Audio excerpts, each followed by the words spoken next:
mga members ng committee. Ang sinasabi po nila, Opo. clarificatory hearing pa lang naman daw po ito to determine the probable cause. So pong malaman, sa tingin po ninyo, sa ginagawa ngayon ng Kamara, saan po ba sila lumampas sa kanilang mandato? Because according to them, it's just a clarificatory hearing. Again, our intention is only not to debate, no, but our intention is only to lay down ang posisyon natin para sa kaalaman ng ating mga kababayan para mas lalo nilang maintindihan ang ating posisyon. Sa atin po, when you are evaluating complaints, no, for the pure determination of probable cause, dapat pong ina-evaluate dyan yung complaint mismo at yung mga ebidensya kung meron man na naka-attach doon sa reklamo o mga.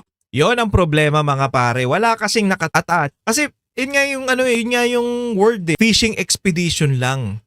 So wala namang reklamo o wala naman dapat sagutin si BP Sara dun sa mga sinasabi nila na nasa impeachment complaint. Walang naka-attach na ebidensya, walang naka-attach na kung ano-ano para sagutin ng kampo ni BP Sara. Wala nga eh. Sila lang ang nagpapakalat na ganito.